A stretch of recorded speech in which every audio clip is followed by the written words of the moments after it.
Welcome to Jesus Changes Everything, a daily podcast dedicated to providing a fresh look at the ancient and glorious truth that Jesus not only reigns, but is busy about the business of bringing all things under subjection, that celebrates the wonder and the glory that he has been given all authority in heaven and on earth.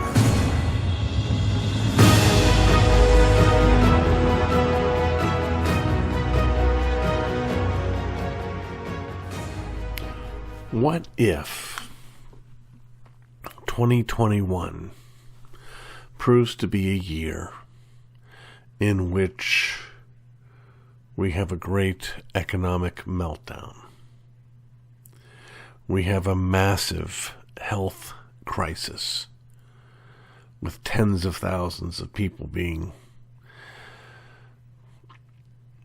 infected and dying of a strange new disease. What if we have great controversy in Washington and uncertainty? What if we have riots in our streets in 2021?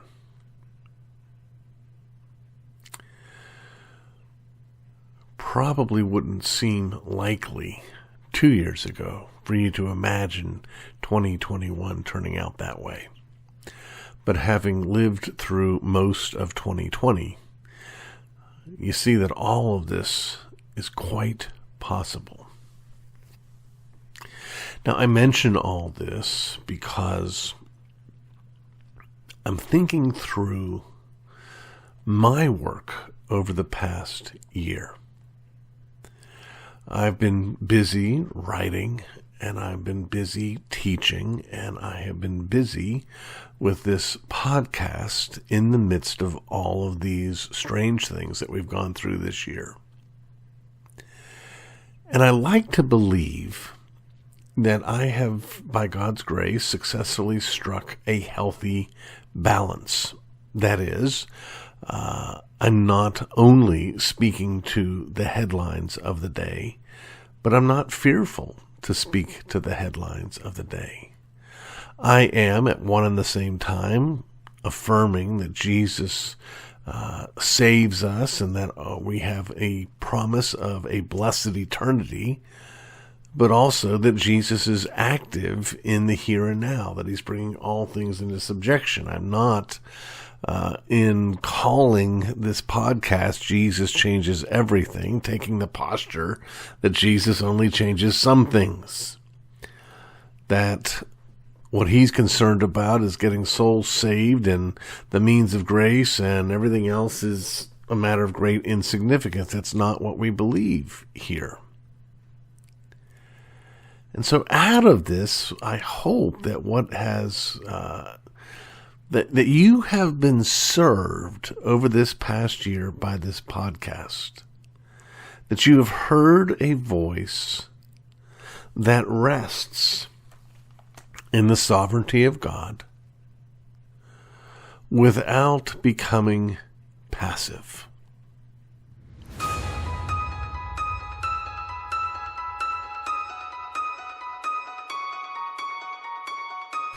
It's time once again for another one of our Curating Your Movie Library segments, which means it's time for me to welcome my precious wife. Sweetheart, thank you for being with me. Oh, thanks for having me. And thank you for watching with me.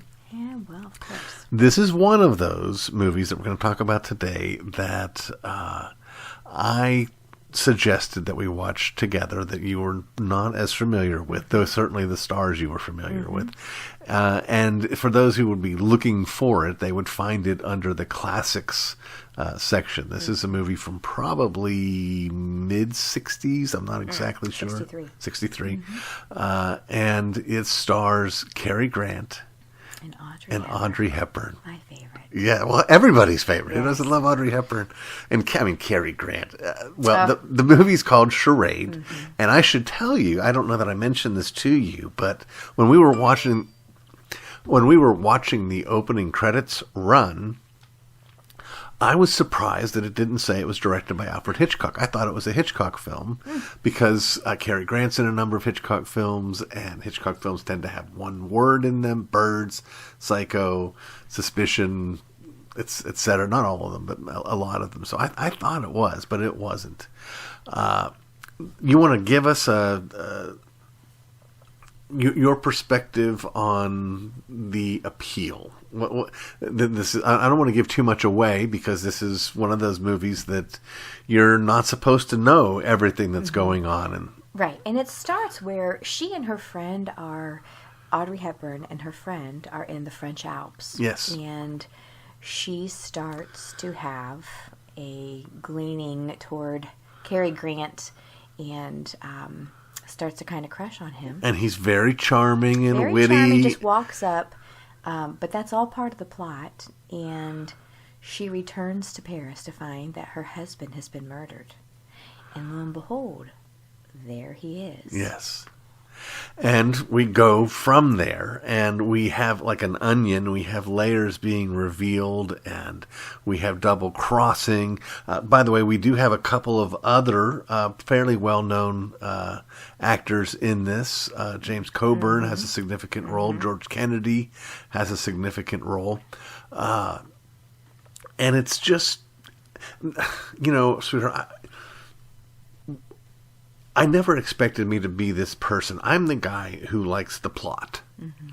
But I'm finding myself more and more enjoying the imagery, the culture in the movie. When we've been watching so much British stuff, I love being, and just in that time frame, even those opening scenes in the French Alps, I'm just fascinated about how people dressed, how people looked, how people talked.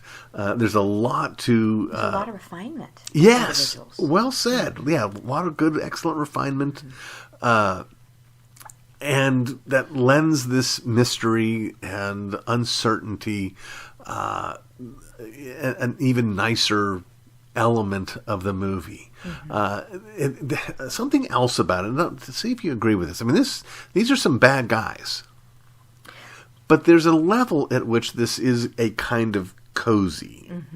This is not something where they're showing brutal attacks.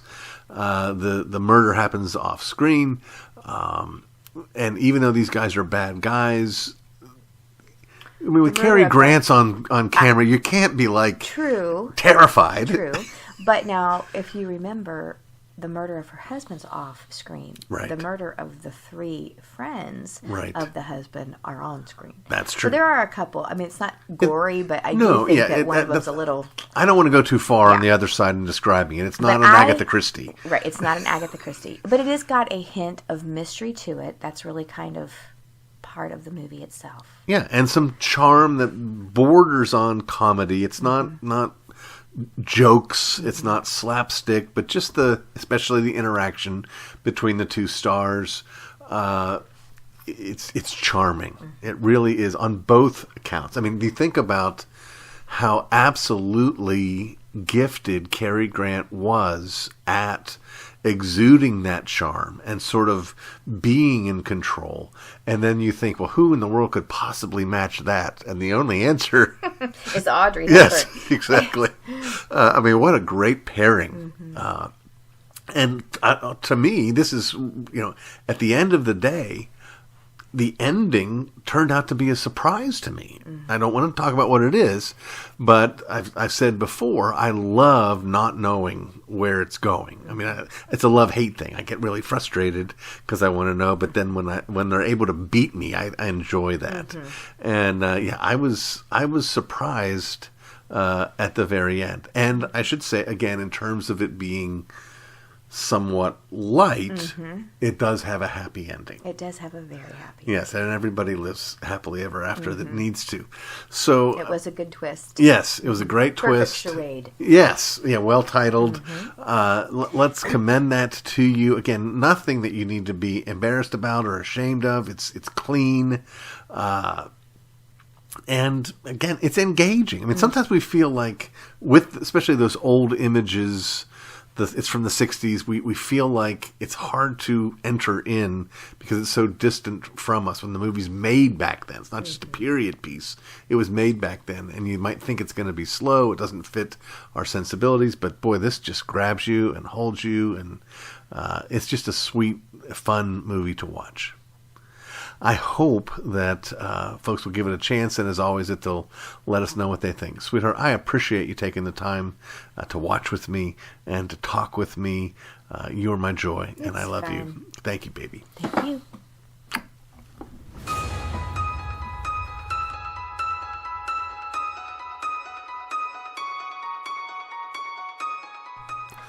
We really need to learn to love one another. More important, friends, than minding your P's and Q's may well be minding your we's and you's. That is, when the Bible starts using pronouns, we, that is, Christians, ought to be careful to know which nouns they are pointing to. Consider, for instance, Jesus' promise. By this, all people will know that you are my disciples, if you have love for one another. Sounds simple enough, doesn't it? People will know that Christians are Christians if people will love each other, right? Well, that's not what the text says. There are, in this text, 3 groups of people: the lovers, the loved, and the witnesses. The witnesses are those who are outside the kingdom. The lovers and the loved are inside the kingdom. Those outside, the world will know that you, Christians, are mine if you, Christians, love one another, Christians. The call here isn't to a generic love of humankind. Now, to be sure, there is a sense in which Christians are called to love those outside the kingdom.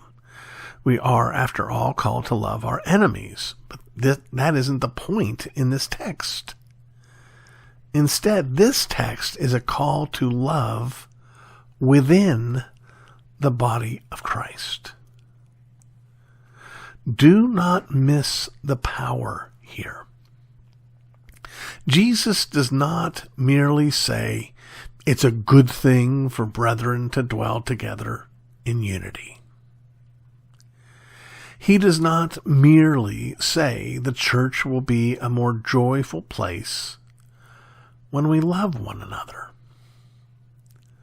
The promise is that those outside the kingdom will know that we are his. Jesus gives us here a potent apologetic, one born not out of abstract philosophical argument, but one born out of our love. If we love one another, others will know the truth. Love, however, isn't so easy. The object of our love here is other Christians. Other Christians are sinners.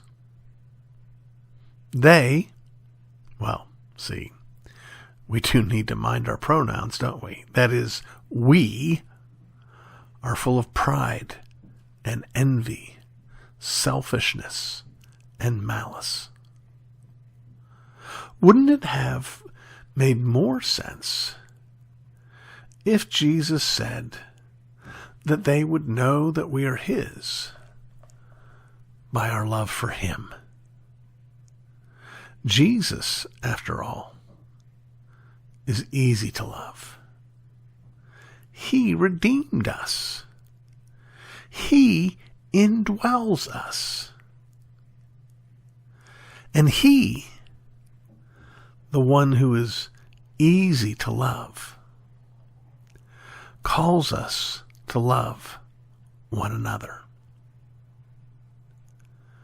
You'll remember that Jesus warned the Pharisees that one could not love the Father and not love the Son. In like manner, you cannot love the Son and not love his bride. You cannot love the Son and not love his younger siblings. We can only do this, however, as we learn to see our brothers and sisters the way our Father sees them.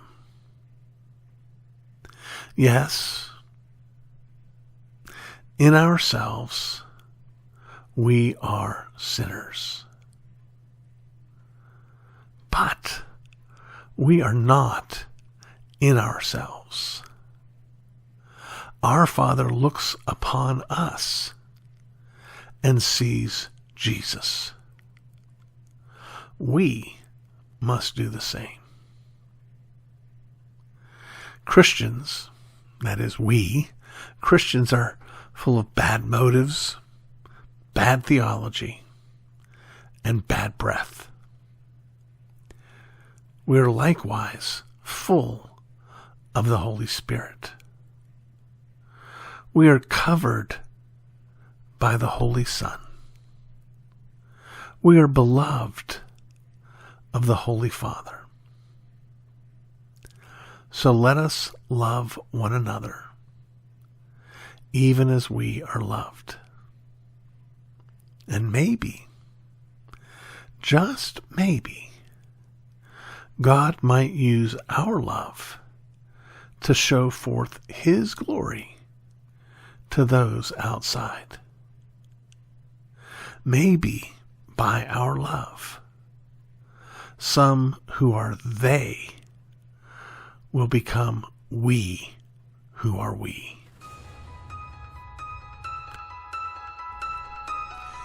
You've been listening to the Jesus Changes Everything podcast, a production of Dunamis Fellowship, the teaching outreach of Dr. R.C. Sproul Jr. If you've enjoyed this podcast, we encourage you to subscribe, which you can do at all the usual outlets, to tell your friends, and to spread the word. To learn more about the work of Dunamis Fellowship, please visit rcsproulJR.com. And join us next time on Jesus Changes Everything.